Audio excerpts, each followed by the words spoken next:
জামায়াতে ইসলামের আমির ডাক্তার শফিকুর রহমান বলেছেন, ফ্যাসিবাদীরা পালিয়ে গেলেও ফ্যাসিবাদ রয়ে গেছে। আর বাংলাদেশ খেলাফত মজলিসের আমির মাওলানা মামুনুল হক বলেছেন, আগামীর বাংলাদেশ হবে ইসলামী শাসন ভিত্তিক। চট্টগ্রামে জুলাই সনদ বাস্তবায়ন সহ ৫ দফা দাবিতে ৮ দলের বিভাগীয় সমাবেশে এমন বক্তব্য রাখেন তারা। চট্টগ্রাম প্রতিনিধি মনিরুল ইসলাম পারভেজের তথ্যে মহাসমাবেশের বিস্তারিত থাকছে ডেস্ক রিপোর্টে।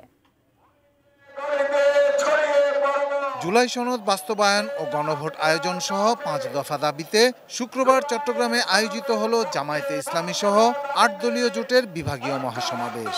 দুপুরের আগেই কানায় কানায় ভরে যায় ঐতিহাসিক লালদিঘির ময়দান। সমাবেশের প্রধান দল জামায়াতে ইসলামীর আমির যেমন উপস্থিত ছিলেন, তেমনি বক্তব্য রাখেন জোটের অন্য ৭ দলের শীর্ষ নেতারাও। আগামী দিনে নির্বাচন হবে ইনশাআল্লাহ। প্রধান অতিথির বক্তব্যে জামায়াতে ইসলামীর আমির ডাক্তার শফিকুর রহমান বলেন, ভবিষ্যতে কেউ ফ্যাসিবাদ করলে তা কঠোরভাবে রুখে দেওয়া হবে। জামায়াত কারো রক্তচক্ষুকে ভয় পায় না। আমরা কোনো লাল চক্ষুকে পরোয়া করব না, কোনো দাদা বাবু মানি না, কোনো বড় ভাই মানি না।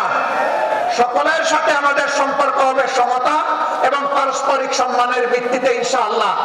আমরা পরিষ্কার বলতে চাই, ফ্যাসিবাদ কালো না লাল, কোন ফ্যাসিবাদকে আর বাংলার জমিনে বরদাস্ত করা হবে না ইনশাআল্লাহ।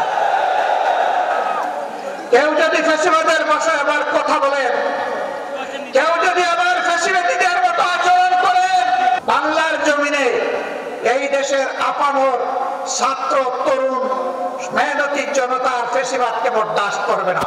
সমাবেশে বাংলাদেশ খেলাফতে মজলিসের আমির মাওলানা মামুনুল হক বলেন, আগামীর বাংলাদেশ হবে গণ অভ্যুত্থানের পক্ষের, নির্বাচনে বিজয় হবে ইসলামের। ম্যাক্স, দেশের সবচেয়ে শক্তিশালী 52.5 এনগ্রেডের পিসিসি সিমেন্ট। কোরআনী অর্থ ব্যবস্থা, আল কোরআনের বিচার ব্যবস্থা, ইসলামের শাসন ব্যবস্থা, ইসলামী শিক্ষা ব্যবস্থা বাস্তবায়নের মধ্য দিয়ে সোনার বাংলাদেশ আমরা গড়ে তুলব ইনশাআল্লাহ।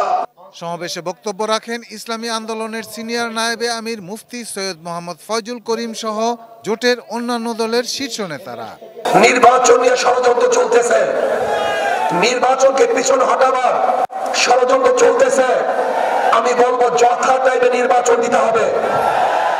নির্বাচন নিয়ে কোনো ষড়যন্ত্র বাংলাদেশের জনগণ মানবে না। Shahidul Rana, desk report, ATN news.